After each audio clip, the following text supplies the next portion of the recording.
Salut à tous, c'est Mister T. Aujourd'hui, on se retrouve pour une nouvelle vidéo.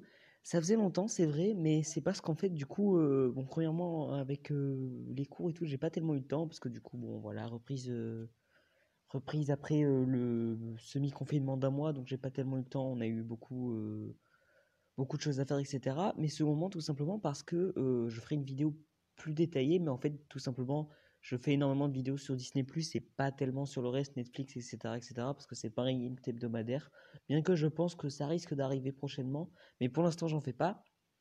Et donc, du coup, la série actuelle de Disney+, c'était Bad Batch. Or, Bad Batch, j'ai pas du tout accroché au délire des 2 premiers épisodes, donc du coup, je n'ai pas regardé. Et donc, du coup, le premier épisode, je l'ai regardé donc en même temps que la sortie, mais je me suis pas senti de faire une review, tout simplement. Donc, je me suis pas forcé, voilà, j'allais pas faire quelque chose de, pas de faux, mais sans envie. Donc, du coup, ben, je me suis dit que j'allais pas faire de vidéo sur Bad Batch, mais que j'allais faire une vidéo sur pourquoi je n'aime pas Bad Batch au final. Mais Loki revient, donc quand je tourne cette vidéo, eh bien c'est, il me semble, 2 semaines à peu près, 2 semaines avant que sorte Loki. Et donc du coup je sortirai cette vidéo le jour où Loki sort, au lieu d'avoir une vidéo review de l'épisode qui sera donc le jeudi, parce que du coup oui le Loki sortira mercredi, donc je ferai une vidéo review qui sortira le jeudi comme Falcon et Winter Soldier, c'était ça, vendredi l'épisode, samedi la review. Donc du coup Loki ce sera mercredi l'épisode et jeudi l'analyse. Normalement le mardi soir vous aurez comme j'avais fait avec Falcon et Winter Soldier, quel programme regarder pour bien comprendre la série Loki. Mercredi vous aurez l'analyse du trailer. Et le jeudi, vous aurez une vidéo consacrée à l'épisode 1 de Loki. Sachant que c'est la première fois que je vois le trailer, eh bien écoutez, avant de plus parler, parce que ça fait déjà 2 minutes qu'il y a un rec, donc je vous propose de commencer à regarder le trailer, et puis c'est parti. Donc à préciser que je n'ai vraiment jamais vu le trailer, hein, c'est la première fois que je le regarde. Et donc du coup, j'avais vu plusieurs vidéos qui se sont fait démonétiser. Pas des... Qu'est-ce que je dis pas des... Non, qui se sont fait enlever. Et donc du coup j'ai préféré mettre une qualité un peu médiocre à l'écran, comme ça au moins ben, elle se fera pas ban la vidéo. Voilà.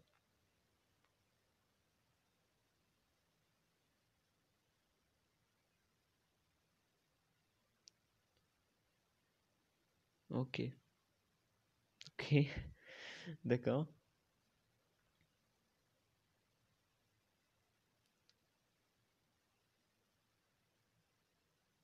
Je parle pas trop parce qu'étant donné que ça parle anglais, ok, donc il est bien à la TVA. Ouais, c'est stylé ça.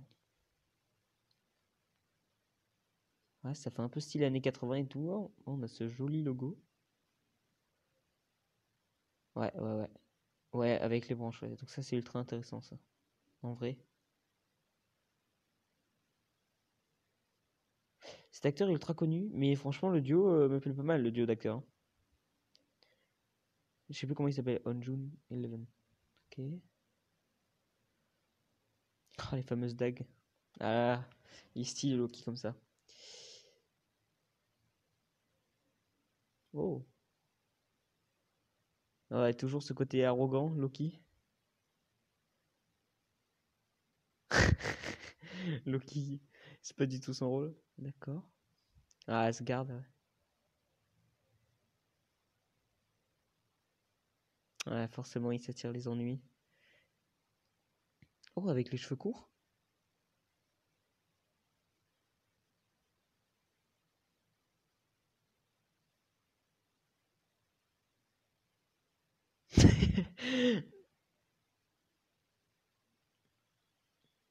Attendez. Euh... Waouh. Alors déjà, chose intéressante à noter, c'est que... Bon, alors j'ai retiré le son pour la suite, voilà, histoire on ne sera pas embêté. Par contre, juste, j'ai envie de revenir à la fin, mais juste vraiment... Bon, c'est un plan très très rapide, mais... Ah non, juste avant.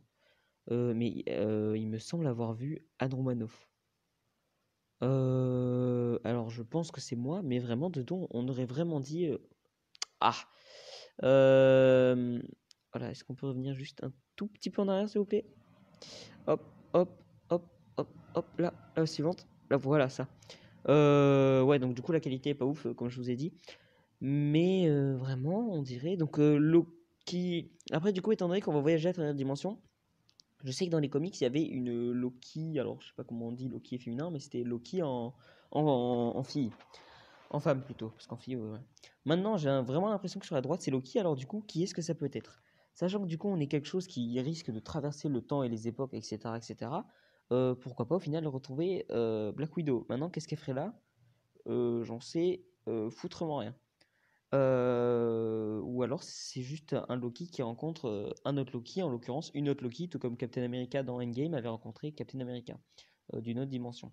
Et puis étant donné que les dimensions ont été chamboulées de par sa fuite avec le Tesseract, parce que du coup c'est la seule pierre que Captain America... En fait, techniquement, si on suit ce qui se passe, Captain America a ramené toutes les pierres, donc il a bouché toutes les réalités. Seulement, dans Avengers Endgame, leur plan avait marché à une seule exception, c'était quand ils sont allés à New York pour récupérer la pierre de l'espace, donc le Tesseract. Et donc du coup, c'est pour ça qu'ils sont allés à une époque donc, où Tony Stark a croisé son père dans les années 70, où il y avait à la fois des particules Hank Pym pour pouvoir remonter le temps, et en plus de ça, trouver tout simplement la pierre de l'espace. Donc du coup, c'est pour ça qu'ils sont allés là. Et donc du coup, la seule réalité que Captain America n'a pas pu entre guillemets boucher, compléter, je sais pas comment on pourrait dire ça, c'est la réalité où Loki, enfin en fait c'est là où va se passer tout simplement la série, c'est qu'en fait Loki s'est échappé avec le Tesseract. Et donc du coup, il va se faire arrêter par la police du temps. Ils vont lui dire bon bah voilà, c'était une timeline. Bah alors toutes les timelines sont censées être les mêmes, donc en fait il n'est pas censé avoir plusieurs timelines, mais du moment où il y en a un événement, du moment où les timelines en fait se rencontrent, par exemple on va dire, voilà, on va prendre mon exemple, il y a Mister T, il y a Mister T, enfin il y a Mister T A, il y a Mister T B. Si moi, Mister T A, je décide de voyager dans le temps et d'aller rencontrer Mister T B et que par exemple je lui coupe un bras, eh ben, il y aura deux réalités parallèles où il y en aura une avec la vie de Mister T A qui aura un bras et celle de Mister T B qui n'aura pas. Mister T B, ouais, c'est bizarre. Mais qui aura du coup lui un. Non, qui lui n'aura pas de bras.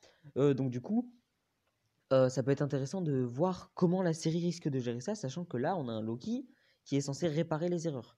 Parce que, de par ce que j'ai compris, bien que mon anglais soit pas très ouf, on a un Loki, enfin, on a le directeur de la TVA, on va dire ça comme ça, qui lui montre un schéma en disant bon ben voilà, ça c'est toutes les réalités, il faut les boucher en fait.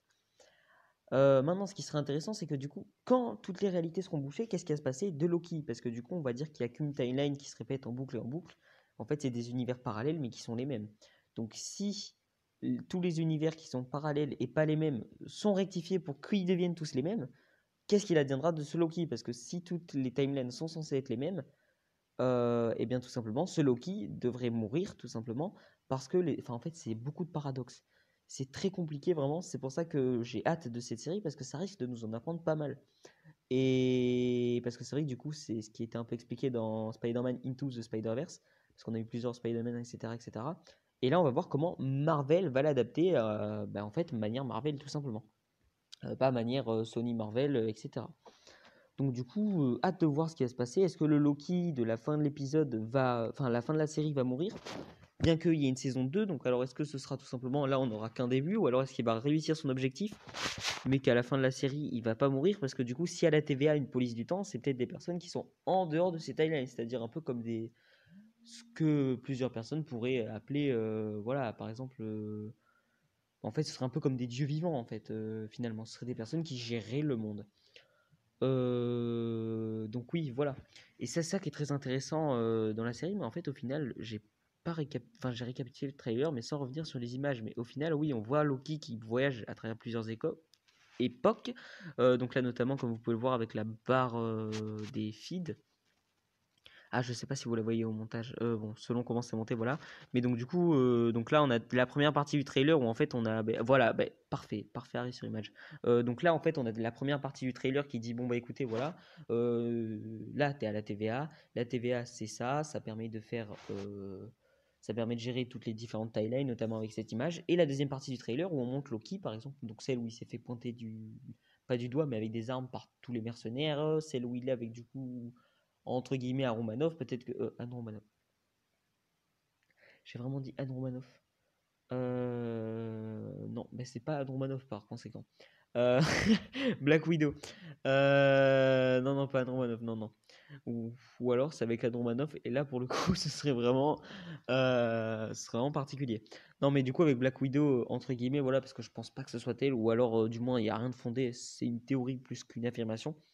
Euh, donc, du coup,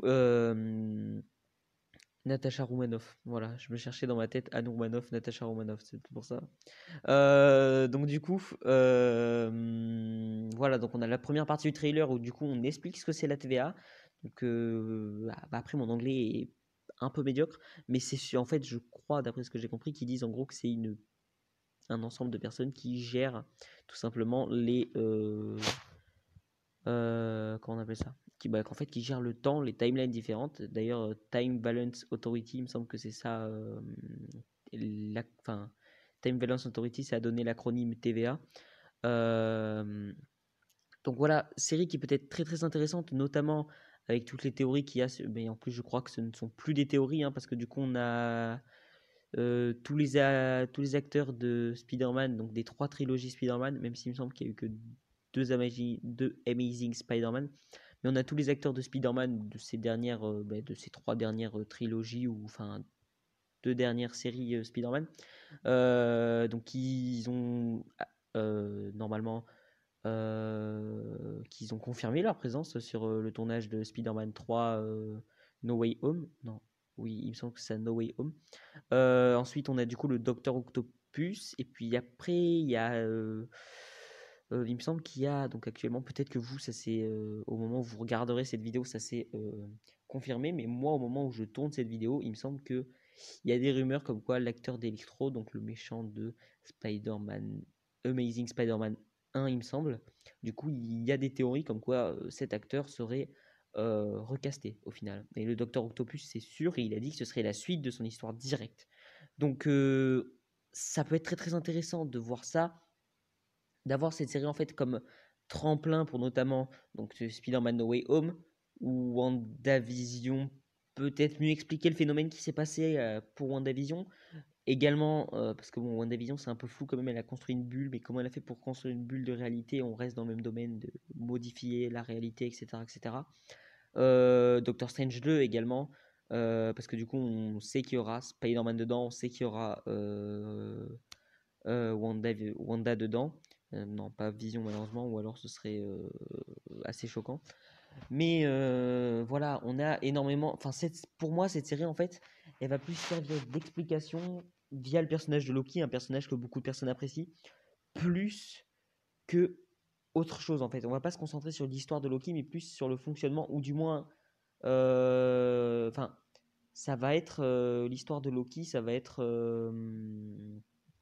à mon avis, soit secondaire, soit parallèle avec le fonctionnement des réalités. À mon avis, la série va chevaucher sur les deux en fait, tout comme Falcon et Winter Soldier, c'était d'un côté Falcon et d'un côté le Winter Soldier. Ben là, du coup, à mon avis, ce sera un mélange des deux. Donc voilà, cette vidéo est déjà terminée. J'espère qu'elle vous a plu. Si elle vous a plu, n'hésitez pas à la liker, à la partager et à la commenter. N'hésitez pas à dire vous ce que vous en pensez, même si au moment où normalement cette vidéo sort, vous aurez déjà vu Loki. Donc voilà, donc j'ai pas encore tourné la vidéo pour expliquer quels sont les programmes à regarder avant Loki, mais voilà, ça sortira très vite.